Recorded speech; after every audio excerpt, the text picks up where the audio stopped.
28 मे. श्रीराम जय राम जय जय राम, श्रीराम जय राम जय जय राम, श्रीराम जय राम जय जय राम, श्रीराम जय राम जय जय राम. 28 मे. प्रपंच भगवंताचा मानून करावा. अमुक एक हवं किंवा अमुक एक नको असं न वाटणं याचं नाव वैराग्य. संकटकाळी हे संकट नसावं असं न वाटता परमेश्वराचं स्मरण असावं आणि त्याच्याजवळ हे मागावं की देवा, तुझ्याजवळ काहीही मागण्याची इच्छा देऊ नकोस. देहाला मुद्दाम कष्ट देऊ नयेत, पण जेव्हा ते आपोआप येतात तेव्हा मात्र ते आनंदानं सोसावेत.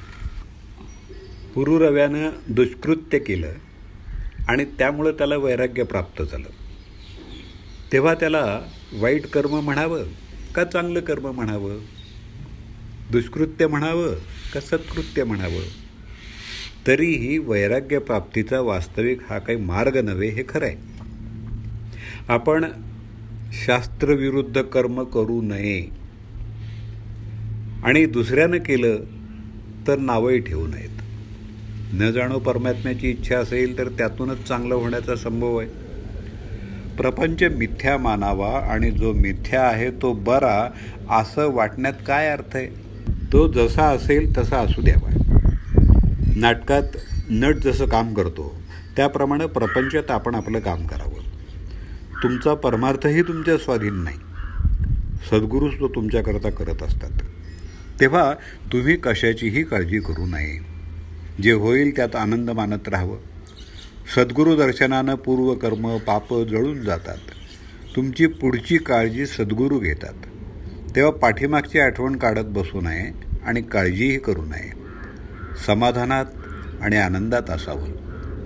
प्रपंच देवाचा मानून अभिमानरहितपणे तो करणं हा परमार्थ आहे.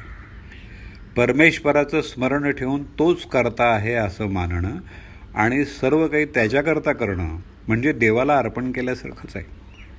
फक्त कर्माच्या शेवटीच कृष्णा अर्पण असं म्हणणं म्हणजे इतर वेळी त्याला विसरलो असं नाही का होत?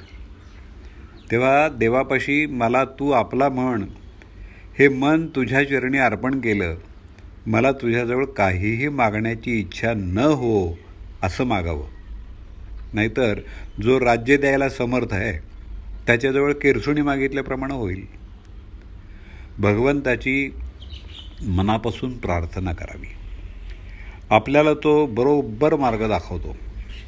आपण अंधारामध्ये वाट चालत असताना एक क्षणभरच वीज चमकते, परंतु त्यामुळं पुढचा सगळा रस्ता आपल्याला दिसतो. त्याचप्रमाणे मनापासून भगवंताचं स्मरण केलं तर पुढच्या मार्गाचं आपल्याला आपोआप ज्ञान होतं. तू जे देशील ते मला आवडेल असं आपण भगवंताला सांगावं आणि भगवंताचं अखंड स्मरण ठेवावं. यापेक्षा भगवंताच्या जवळ जायला दुसरा मार्ग कोणता असणार? ज्याच्या प्रपंचामध्ये पाठीराखा परमात्मा आहे त्याचा तोच परमार्थ होतो. ज्याचा पाठीराखा अभिमान आहे तो प्रपंच समजावा.